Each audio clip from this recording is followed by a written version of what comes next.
Intermediate class 12 के लिए सबसे पहला यूनिट ऑर्गेनिक का है। Halo alkane and halo arene. Halo alkane CH3Cl को हैलो एल्केन कहते हैं, जिसका नाम है मिथाइल क्लोराइड्स, और C2H5Br को भी हैलो एल्केन ही कहते हैं, जिसका नाम है ethyl bromide.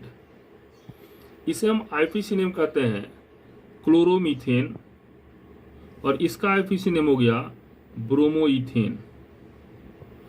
Hello arene aromatic compound में ऊपर Cl लगेगा, हैलो एरीन कहलाएगा। इसका नाम हो जाएगा क्लोरोबेंजीन। सबसे पहले इसमें हमको इथाइल आयोडाइड पढ़ना है, जिसका स्ट्रक्चरल फॉर्मूला जैसे हम लिख रहे हैं वैसे इथाइल आयोडाइड का होता है। मॉलिक्यूलर फॉर्मूला जो होता है, इसको सबको जोड़ देंगे, C2H5I हो जाएगा। फंक्शनल ग्रुप इसमें हो जाएगा केवल I। इसका IUPAC नेम जो होगा वो हो जाएगा आयोडो इथेन। इसमें प्रत्येक कार्बन पे हाइब्रिडाइजेशन sp3 होगा, क्योंकि सिंगल बॉन्ड होता है तो sp3 होता है, डबल बॉन्ड होता है sp2 होता है, और ट्रिपल बॉन्ड होता है तो sp होता है। चूंकि इसमें सब में सिंगल बॉन्ड है, इसलिए इसमें sp3 होगा। सिग्मा बॉन्ड और पाई बॉन्ड को हम अच्छा से समझते हैं। ये जो है इथाइल आयोडाइड, ये जितने सिंगल बॉन्ड है सब सिग्मा बॉन्ड होते हैं। 1 2 3 4 5 6 7 सिग्मा बॉन्ड, और चूंकि इसमें डबल बॉन्ड नहीं है तो पाई बॉन्ड 0 होगा। अब हम इसके बनाने की विधि के बारे में चलते हैं कि इसको बनाया कैसे जाता है।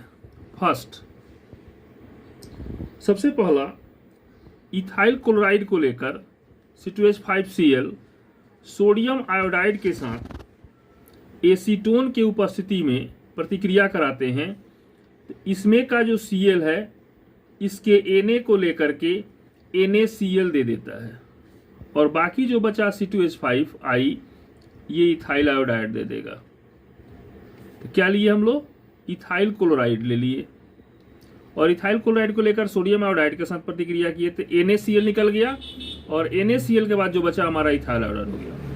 दूसरा क्या होगा कि फास्फोरस को लेकर के आयोडीन के साथ मिक्सचर करके, और तब हम इथाइल अल्कोहल के साथ प्रतिक्रिया कराते हैं तो इथाइल आयोडाइड प्राप्त होता है।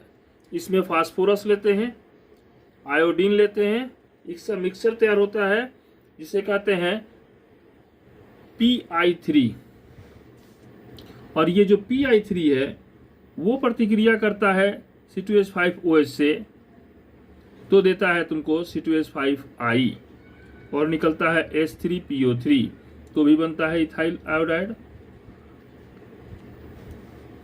इसका जो तीसरा है इथिलीन को लेकर के, इथिलीन बोले या इथीन बोले, दोनों सेम ही है।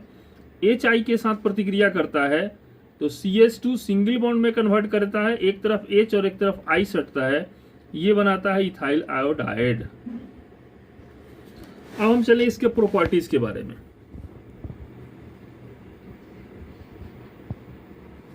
प्रॉपर्टीज में पहला होता है फिजिकल प्रॉपर्टी। उसमें पहला जो होगा, यह रंगहीन द्रव है। दूसरा जो होगा वो कार्बनिक घोलकों में घुलनशील होता है, और तीसरा जो होता है वो जल में कम घुलनशील होता है। चौथा जो होता है, इसका बॉइलिंग पॉइंट जो होता है वो 72 डिग्री C होता है। अब इसके बाद हम लोग चलते हैं केमिकल प्रॉपर्टीज में, ये कहता है रासायनिक गुण। इसमें जितने सारे प्रतिक्रियाएं होंगे सब आ जाएंगे। फर्स्ट प्रतिक्रिया इसका होता है NaOH के साथ। जब भी हम NaOH, KOH और AgOH का सेम प्रतिक्रिया होता है, C2H5I प्लस NaOH एरो प्रतिक्रिया करेगा, ये निकलेगा NaI और ये दोनों आपस में सट करके दे देगा C2H5OH प्लस NaI। तो इसका नाम हो जाएगा इथाइल अल्कोहल, ये हो जाएगा इथाइल आयोडाइड। इसी तरीके से KOH में होगा Ki निकलेगा, AgOH में AgI निकलेगा। देन दूसरा रिएक्शन विथ Ag2O, Ag2O के साथ प्रतिक्रिया करेगा C2H5I प्लस Ag2O। इसमें दो अणु भाग लेंगे इथाइल आयोडाइड के, और ये जो है Ag के साथ I निकल जाएगा और एक C2H5 ये बचा, इसके साथ ये O बचा और ये C2H5 इसके बाद लग गया और बच गया हमारा क्या 2AgI। इसका नाम हो जाएगा डाई इथाइल ईथर।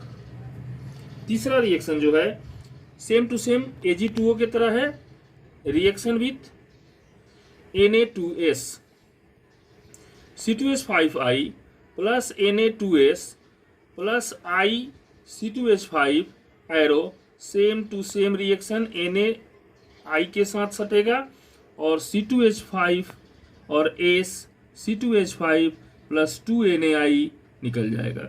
इसका नाम हो जाएगा डाई इथाइल थायो ईथर, डाई इथाइल थायो ईथर। चौथा रिएक्शन जो होगा वो होगा C2H5ONa के साथ, reaction with C2H5ONa, C2H5I plus NaO C2H5, फिर इसमें से NaI निकल जाएगा और C2H5O C2H5 प्लस NaI, इसका भी नाम हो जाएगा diethyl ether.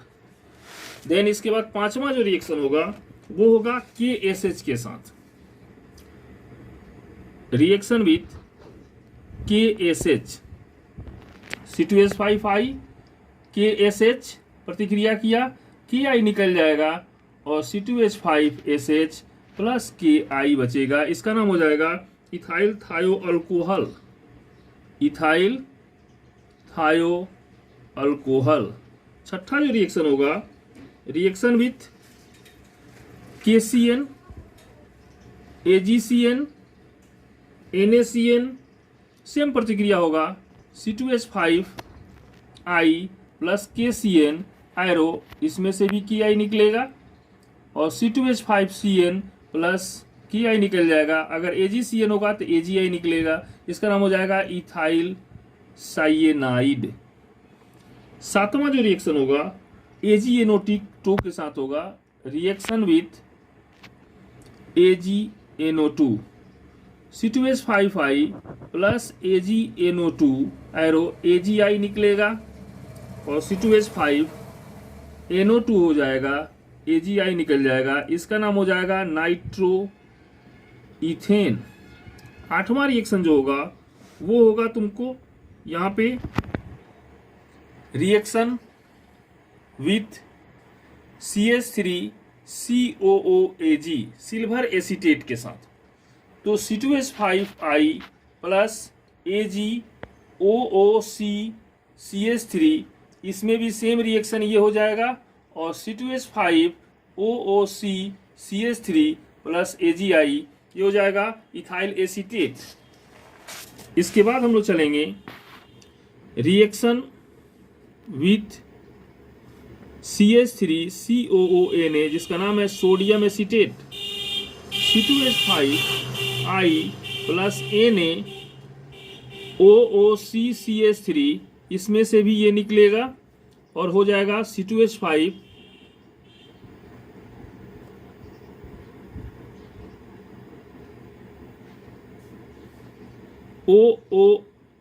OOCCH3 plus NaI, इसका नाम हो जाएगा इथाइल एसीटेट। Ethyl acetate. इसके बाद reaction with NH3, C2H5I NH3 टूटेगा, HNH2 होगा, ये HI निकल जाएगा और हो जाएगा C2H5NH2 प्लस HI, इसका नाम हो जाएगा इथाइल एमीन। इसके बाद रिएक्शन होगा सोडियम का साथ, रिएक्शन विथ Na। इस प्रतिक्रिया को हम लोग करते हैं Wurtz reaction. Wurtz reaction exam के लिए बहुत ही इंपॉर्टेंट रिएक्शन ये। C2H5Na प्लस I C2H5 ये निकल जाता है और देता है C4H10 प्लस 2NaI, ये हो जाता है ब्यूटेन। इस प्रतिक्रिया को हम लोग क्या कहते हैं? ऊर्ज रिएक्शन कहते हैं। अब यही चीज अगर प्रतिक्रिया करता है अल्कोहलिक KOH के साथ, तो C2H5I प्लस KOH यहाँ लिखा जाता है AlC, ये गर्म किया जाता है, ये देता है C2H4 plus Ki plus H2O, इसको कहते हैं इथिलीन। अब हम इसके उपयोग को देखेंगे। इसका पहला उपयोग होता है इथाइलेमिन बनाने में करते हैं। दूसरा उपयोग करते हैं ग्रिग्नार्ड रीएजेंट बनाने में करते हैं। तो उपयोग इसका हो गया। अगले दिन हम लोग टॉपिक ले चलेंगे ethyl bromide. Same to same है, अगर आप चाहें तो इसको देख करके केवल आई की जगह पर Br लगा देंगे तो पूरी प्रतिक्रियाएं सेम होगी, लेकिन फिर भी हम कल इसको बताएंगे आपको और नए चैनल के साथ आपको दिखाएंगे इथाइल ब्रोमाइड कैसे बनता है, उसका उपयोग तो लेके जाएंगे।